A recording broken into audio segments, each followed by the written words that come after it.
Bismillahirrahmanirrahim. Assalamualaikum warahmatullahi wabarakatuh.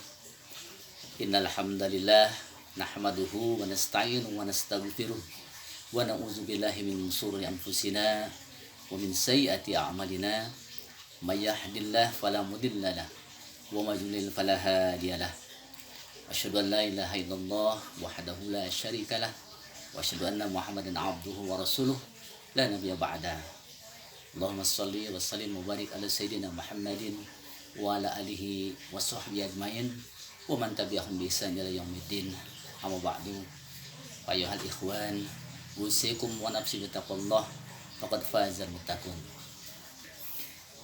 Anak-anak, para peserta didik sanlat virtual SMK Bina Sejahtera 4 yang Bapak cintai, kita bersyukur kehadirat Allah Subhanahu wa taala atas kenikmatan yang telah diberikan kepada kita semua, baik nikmat sehat, nikmat iman dan Islam, serta semua kenikmatan yang tidak bisa kita hitung, begitu banyaknya. Anak-anak sekalian, peserta didik sanlat virtual SMK Bina Sejahtera 4 yang Bapak cintai, hari ini adalah hari yang ke-13 kita melaksanakan saum Ramadan. Tentunya mudah-mudahan apa yang sudah kita laksanakan sebelumnya menjadi hal yang terbaik buat kita dan Allah terima sebagai amal soleh, amal ibadah yang akan membawa kebahagiaan kepada kita baik di dunia maupun di akhirat kelak.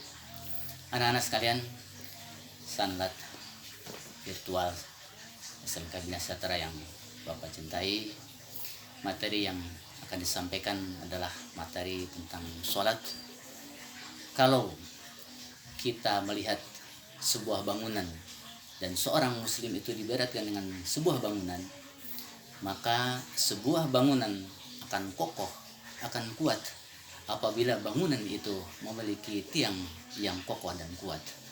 Sekecil apapun bangunan itu atau sebesar apapun bangunan itu, maka tiang menjadi titik pokok untuk bisa berdirinya sebuah bangunan. Ketika seorang mengucapkan 2 kalimat syahadat, itulah sebetulnya sebuah pondasi sudah dibentuk. Dan ketika kita ingin membangun besar keseluruhan menjadi sebuah bangunan, maka terlebih dahulu akan dibuat tiang-tiang yang harus kokoh dan kuat. Maka itulah sholat.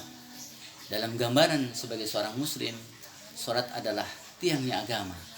Maka barang siapa yang menegakkan tiangnya agama, berarti ia telah menegakkan agamanya. Dan barang siapa yang telah meninggalkannya sholat itu sendiri, maka dia telah merobohkannya. Sebagaimana Rasulullah mengatakan, as-salatu maduddin, faman aqamaha faqad aqamadin, wa man tarakaha faqad hadamadin. Sholat adalah tiang agama, maka barang siapa yang mengerjakan sholat, dia telah menegakkan agamanya.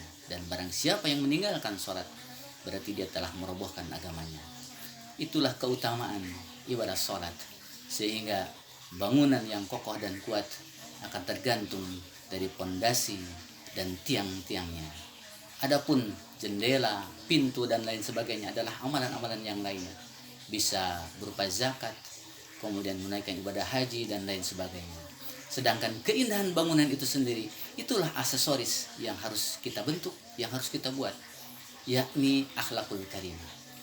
Oleh karena itu, hadirin siswa SMK Bina Sejahtera 4 sebagai santri di bulan Ramadan tahun 1441 Hijriah ini, di mana pada saat ini kita hanya bisa melakukan kegiatan sanlat secara virtual, bukan secara tatap muka karena kondisi pandemi dari COVID-19 yang telah mewabah di negeri ini maupun di negeri-negeri lain di seluruh dunia.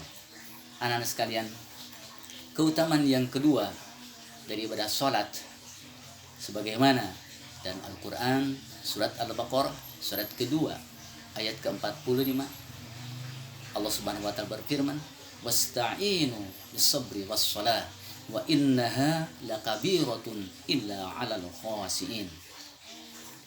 Anak-anak sekalian, perlu diketahui bahwa Allah Subhanahu wa taala telah menyatakan, wasta'inu, jadikanlah penolong oleh kalian, yakni was-sabru as-sabru was salat, sabar dan salat. Wa innaha, dan sesungguhnya salat itu lakabiratun. Di sini ada lam taukid yang menunjukkan kesungguhan, kepastian bahwa memang salat itu adalah sangat berat. Illa 'alal khashiin, kecuali bagi mereka orang-orang yang khusyuk, yakni orang-orang yang tunduk, yang merendah dan takut kepada Allah. Anak-anak sekalian, perlu kita ketahui, dan Allah Subhanahu wa taala telah menyatakan dalam Al-Qur'an tadi surat kedua ayat 45, kita diharapkan untuk menjadikan sebuah kesabaran dan salat sebagai penolong kita. Wasta'inu bis-sabri was-shalah. Kenapa sabar? Karena sabar adalah senjatanya orang-orang mukmin. Ketika ditimpa bencana, ketika ditimpa mara bahaya, maka kesabaran menjadi hal yang penting. Sehingga dengan kesabaran itulah mampu menghadapi dan mampu menyelesaikan, bahkan melalui ujian yang diberikan oleh Allah Subhanahu wa taala. Yang kedua, salat. Salat menjadi hal yang penting sebagai penolong, karena dengan salat kita akan mendapatkan kenyamanan, ketenangan, ketentraman. Sebagaimana disebutkan, salat itu berat, lakabiratun illa 'alal khashiin, kecuali bagi orang-orang yang khusyuk. Siapa dia orang-orang yang khusyuk? Yakni pada ayat berikutnya, Quran surat kedua ayat ke-46 dinyatakan, alladzina yazunnuna annahum mulaqu rabbihim wa annahum ilaihi raji'un. Jadi ketika dia melaksanakan sholat, dia meyakini bahwa dia akan bertemu dengan Tuhannya. Bahwa mereka yang melaksanakan sholat adalah mereka yakin, sehingga khusyuk karena akan bertemu dengan Tuhan-Tuhan mereka. Kemudian selanjutnya, bahwa setelah dia yakin, dia juga akan kembali kepadanya. Itu pun sebuah keyakinan ketika orang melaksanakan sholat. Maka Rasulullah SAW pernah menyatakan juga, dan pernah selalu melaksanakan, kana nabiyya Rasulullah Muhammad SAW idza hadabahu amrun shalla. Adalah Rasulullah Muhammad SAW ketika dia mendapat permasalahan, ketika dia mendapat persoalan, maka apa yang dia lakukan? Yakni melaksanakan sholat. Rasulullah saja, orang yang sudah dijamin akan masuk surga, Rasulullah yang sudah dijamin diampuni segala dosa-dosanya, beliau masih menunaikan ibadah sholat ketika ada masalah menimpanya. Kita, Nabi bukan, orang-orang yang soleh bukan barangkali, tapi kita tidak pernah mau memanfaatkan, kita tidak pernah mau menjadikan sholat sebagai penolong kita. Oleh karena itu, selagi kita kuat, selagi kita mampu, maka laksanakanlah sholat agar menjadi penolong kita, khususnya di dunia sekarang ini maupun nanti di akhirat kelak. Anak-anak sekalian yang Bapak cintai, sholat itu akan menjadi nikmat ketika dia melaksanakan dengan khusyuk.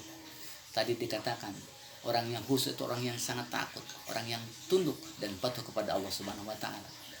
Sehingga dia yakin bahwa sholatnya itu adalah mungkin sholat yang terakhir, karena dia akan menemui Tuhannya, karena dia akan kembali kepada Tuhannya, yakni Allah Subhanahu wa taala.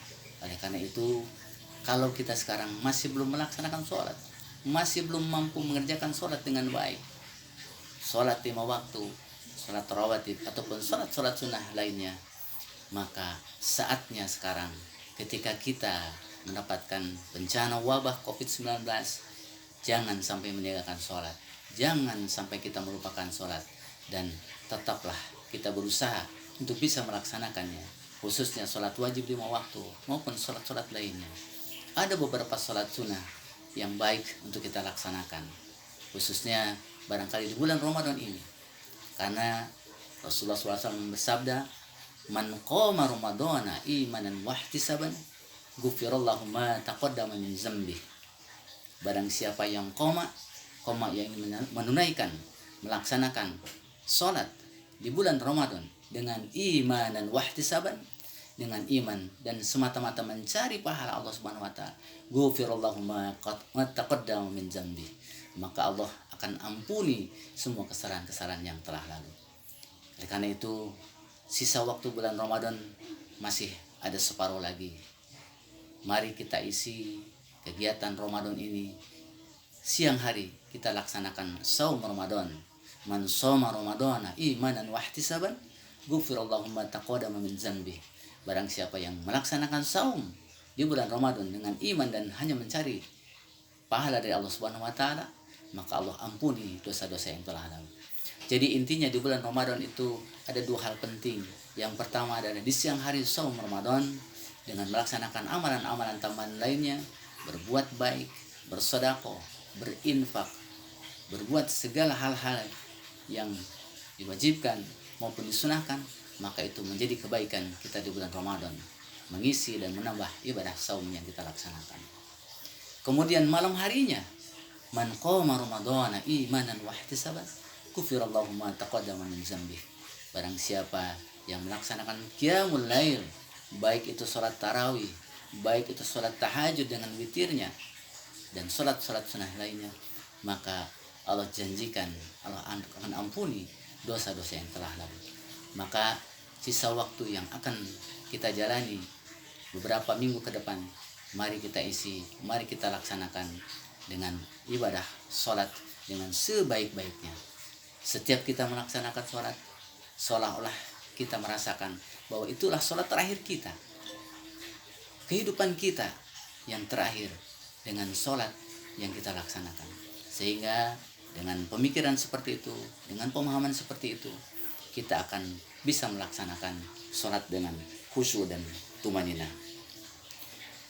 Anak-anak sekalian, para peserta sanlat virtual SMK Binas Daerah 4 yang Bapak cintai, itulah materi yang mungkin Bapak sampaikan sedikit, tapi yang terpenting adalah pengamalannya dalam kehidupan kita sehari-hari.